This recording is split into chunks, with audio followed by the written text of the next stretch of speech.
잠언서 7장 우리 1절부터 우리 15절까지의 말씀을 함께 읽고 15절 함께 읽겠습니다. 내 아들아, 내 말을 지키며 내 계명을 간직하라. 내 계명을 지켜 살며 내 법을 내 눈동자처럼 지키라. 이것을 내 손가락에 매며 이것을 내 마음판에 새기라. 지혜에게 너는 내 누이라 하며 명철에게 너는 내 친족이라 하라. 그리하면 이것이 너를 지켜서 음녀에게 말로 후리는 이방 여인에게 빠지지 않게 하리라. 내가 그들창으로 살창으로 내다보다가 어리석은 자 중에 젊은이 가운데 한 지혜 없는 자를 보았노라. 그가 거리를 지나 음녀의 골목 모퉁이로 가까이하여 그의 집 쪽으로 가는데 저물 때 황혼 때 깊은 밤 흑암 중에라. 그때 기생의 옷을 입은 한 간견 여인이 그를 맞으니 이 여인은 떠들며 완악하며 그의 발이 집에 머물지 아니하여 어떤 때에는 거리 어떤 때에는 광장 또 모퉁이마다 서서 사람을 기다리는지라. 그 여인이 그를 붙잡고 그에게 입맞추며 부끄러움을 모르는 얼굴로 그에게 말하되 내가 화목제를 드려 서원한 것을 오늘 갚아노라. 함께 읽습니다. 이러므로 내가 너를 맞으려고 나와 내 얼굴을 찾다가 너를 만났도다. 아멘. 오늘 말씀 잠언서 7장은 본문 5장부터 잠언서 5장부터 말해오던 음녀에 대한 교훈에 대한 연속입니다. 특별히 잠언은 현숙한 여인과 음녀를 대조시켜서 음녀의 길과 현숙한 여인의 길을 나누어서 말하고 있습니다. 우리 지혜와 명철, 하나님의 지혜와 명철이 우리를 인도하는 길은 바로 현숙한 여인의 길이죠. 오늘 말씀은 지혜, 명철, 계명, 법을 가지고 살면 이러한 것들이 우리를 지켜서 음녀에게 향하지 않게 될 것이라고 이야기하고 있습니다. 우리가 율법적인 신앙생활에 대해서 오해하고 있는 부분이 있습니다. 그것이 뭐냐면 바로 율법은 무조건 악한 것이고 그것으로는 구원을 얻을 수 없다라고 이야기하는 것이죠. 그러나 이러한 생각은 마치 내가 필요한 구원은 믿음으로 얻었으니까 이 율법은 구원과는 상관이 없으므로 용도 폐기되어야 한다라는 말한 것과 같습니다. 그러니까 내가 필요한 것은 얻었으니까 율법은 이제 필요 없다. 그러나 하지만 율법은 어떠한 것이 율법입니까? 하나님께서 하나님의 백성들에게 허락하신 삶의 모습이에요. 내 백성이라면 이렇게 살아라 라고 말씀하신 것입니다.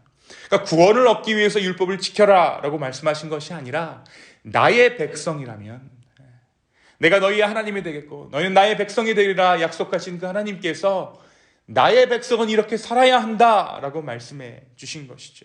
하나님의 사람이라면 너가 나의 백성이라면 이러한 삶의 모습을 가지고 마땅히 살아야 한다라고 이 율법을 통해 우리 가운데 말씀해 주신 것입니다.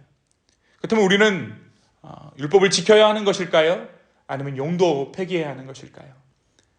정답은 가장 최소한의 모습이라는 거예요. 율법은 최선이 아닙니다. 사실 그 율법 안에 드러나 있는 것보다 더 중요한 것은 본질이죠. 그것이 무엇입니까? 내가 하나님의 자녀라는 그 정체성입니다. 율법은 하나님의 선물이고 당연히 그 안에는 그래서 여러 가지 유익들이 있어요. 지금도 우리는 이렇게 율법들을 지키면서 살아가는 사람들을 보곤 합니다. 그런데 참 신기한 것은 그들이 율법을 통해 구원을 받고자 율법을 지키는 것이 아니라 구원받은 자로서 올바른 삶을 살고자 이 율법을 지켰을 때 삶의 규칙들을 정하고 그것들을 지키며 살아간다는 것이죠. 그럼 놀랍게도 어떤 일이 일어나는가? 율법이 주는 혜택을 받아요. 그 혜택이 무엇이냐면 오늘 말씀해 보니까 2절에 보니까 내 계명을 지켜 살며 내 법을 내 눈동자처럼 지키라. 그러면 너의 율법이 이것들이 너희를 지킬 것이다 라고 오늘 말씀이 기록하고 있어요. 이 율법들이 우리를 지킨다라는 거예요. 5절에 그리하면 이것이 너를 지켜서 내가 율법을 지킨다. 내가 하나님의 도를 벗어나지 않는다라고 생각하지만 무엇이 나를 지킨다고요? 정작 나를 지키는 것은 이 율법과 하나님의 법이 우리를 지킨다라는 것입니다. 내 계명을 지켜 내 법을 눈동자처럼 지킬 때 그것이 우리를 지켜 음녀의 길로 빠지지 않게 한다는 거예요. 나는 다소 율법적으로 신앙생활을 해왔는데, 나는 다소 딱딱하게 신앙생활을 해왔는데 돌아보니까 내가 은혜 가운데 거하지 않았던 것이 아니라 오히려 그 율법들이 나를 지키고 있었음을 우리가 깨닫게 된다라는 것입니다. 사랑하는 성도 여러분, 오늘 말씀이 이야기하는 것은 악한 것을 피하는 것으로, 악을 피하는 것으로 우리는 스스로를 지켜낼 수 없다라는 것입니다. 선을 행하는 것으로 우리는 우리 스스로를 지켜낼 수 있습니다. 악을 피하는 것으로는 악에 빠지지 않고 배길 수가 없어요. 근데 우리가 선을 행하면 우리는 악으로부터, 죄악된 길로부터 벗어날 수 있습니다. 오늘 이 말씀을 통해 죄를 짓지 않기 위해 살기보다는 주님께서 원하시는 선을 행하기 위해 살아갈 수 있는 저와 여러분 되기를 예수님의 이름으로 축원합니다. 그런데 오늘 말씀이 또 하나 우리에게 가르쳐주는 것이 있어요. 이 음녀가 우리를 꿰는 방법입니다. 오늘 이 잠언 7장은 이 음녀가 우리를 어떻게 꿰어내는지 말해주고 있습니다. 14절과 15절입니다. 내가 화목제를 드려 서원한 것을 오늘 갚아노라. 이러므로 내가 너를 맞으려고 나와 내 얼굴을 찾다가 너를 만났도다. 이 말씀을 보면 이 음녀가 어떠한 어리석은 사람을 유혹할 때에 무엇을 드렸다고 말합니까? 내가 하나님 앞에 화목제를 드렸다. 이것은 내가 하나님께 할 도리를 다했다라는 것을 의미해요. 종교적인 책임을 다했다라고 말합니다. 그리고 길에 서 있는 이유가 지나는 사람들 중에 마음에 드는 사람을 택하기 위해서가 아니라 바로 당신을 찾으려고 길을 나섰고 마침내 당신을 찾았다라고 이야기하고 있습니다. 불특정 다수가 아니라 바로 당신을 위해 내가 여기 서 있었습니다라고 이야기해요. 그렇습니다. 악의 유혹이, 죄의 유혹이 우리에게 다가올 때 그것은 굉장히 종교적으로, 영적으로 정갈한 것처럼 우리에게 찾아온다는 거예요. 굉장히 타당하고 합리적인 것으로 우리에게 찾아온다는 것입니다. 그리고 무엇보다 이들의 무기는 당신은 소중합니다, 당신은 존귀합니다 라는 메시지죠.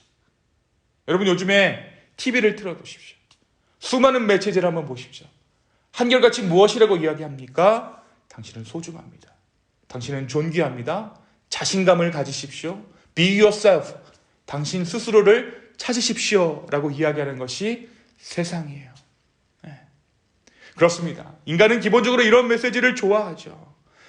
자신을 존귀하게 여겨주는 것에 목말라 하고 그런 것들을 좋아합니다. 반대로 이야기하면 인간은 이러한 메시지에 취약하다라는 거예요. 존귀합니다, 소중합니다 라는 메시지가 사실 거짓은 아니죠. 하지만 우리가 우리의 존귀함과 소중함을 발견할 수 있는 것은, 인정받을 것은 길거리가 아니라 바로 살아계신 주님 앞인 줄로 믿습니다. 예전에 제가 유학 생활을 할 때 시내에서 거주했는데 미국에 도착한 지 얼마가 되지 않아서 지인이 저에게 안전수칙 몇 가지를 가르쳐 준 적이 있어요. 밤늦게, 제가 시내에서 살았는데 밤늦게 다닐 때, 그리고 시내에서 낮에 다닐 때라도 주의해야 할 것 몇 가지를 가르쳐 준 적이 있습니다. 그 중에서 가장 좀 제 기억에 남는 것이 있는데, 목적지를 정해두고 걸어가라는 거였어요. 길을 걸을 때 가야 할 곳을 정해두고 걸으라는 거예요. 목적을 두지 않고 걸으면, 다시 말해 배회하면 강도들의 타깃이 되기 때문에 목적지를 정해두고 걷는 것이 좋다, 중요하다라고 말해 주었습니다. 근데 제가 그 조언 이후로 제가 길을 걸을 때 목적지 없이 배회하는 것과 목적지를 정해두고 걸을 때 이 두 경우에 제 발걸음이나 걷는 자세가 달라지는 것을 깨닫게 되었습니다. 오늘 말씀에 보니까 이 음녀가 어디서 기다립니까? 집으로 가는 모퉁이에서 이 사람을 기다리고 있어요. 집으로 갈 때, 8절에 보니까 그가 거리를 지나 음녀의 골목 모퉁이로 가까이 하여 그의 집 쪽으로 가는데, 그러니까 다른 길도 있는데 이 음녀의 길의 모퉁이를 돌아 지금 집으로 가고 있는 것입니다. 그러니까 우리가 살고 있는, 우리가 생활하는 정말 집은 우리가 언제나 들어가야 되는 곳이잖아요. 바로 그곳에서 우리가 목적 없이 배회할 때 이 음녀가 우리의 영혼을 사로잡는다, 유혹한다라는 것입니다. 사랑하는 성도 여러분, 우리의 마음이 울적할 때, 세상이 나를 알아주는 것 같지 않을 때, 가까운 사람들이, 지인들이, 가족들이 오히려 나에게 상처가 될 때 우리는 배회하게 됩니다. 목적지를 두지 않고 걷게 되죠. 바로 그때가 사단이 우리를 노리는 때입니다. 그때 우리는 목적지를 정해야 합니다. 그것은 바로 나의 진정한 가치를 확인시킬 수 있는 주님 앞인 줄로 믿습니다. 주님은 우리가 비참함을 이야기할 때, 우리의 상황을 하나님 앞에 설명할 때, 우리의 죄악됨을 고백할 때 우리의 진정한 가치에 대해서 말씀해 주시는 주님이십니다. 오늘 이 잠언 7장의 말씀을 우리의 말씀으로 받아 내가 있어야 할 마땅할 곳에 우리가 머물 수 있는 은혜와 축복을 누리는 저와 여러분 되기를 예수님의 이름으로 축원합니다. 이 시간 함께 기도하겠습니다. 주님, 우리가 마땅히 있어야 할 곳에 있게 하여 주십시오. 하나님, 우리를 찾으실 때 우리를 발견하는 그것이 내가 있어야 하는 그곳 되기를 원합니다. 성령님, 우리의 마음을 붙잡아 주시고 우리의 생각을 붙잡아 주십시오. 수많은 음녀의 유혹으로부터 우리를 건져주시고 정말 온전히 주님만을 향해 나아갈 수 있는 당신의 신실한 자녀들 다 될 수 있도록 주여 우리의 삶을 축복하여 주시옵소서. 주님, 특별히 오늘 이 말씀 듣기 위해서 하루를 말씀으로 열고 기도로 열기 위해 당신 앞에 나온 이 백성들, 주님께서 축복하여 주시고 그들의 기도 가운데 주여 응답하여 주시옵소서. 감사합니다. 이 모든 말씀 살아서 역사하시는 예수님의 이름으로 기도하였습니다. 아멘.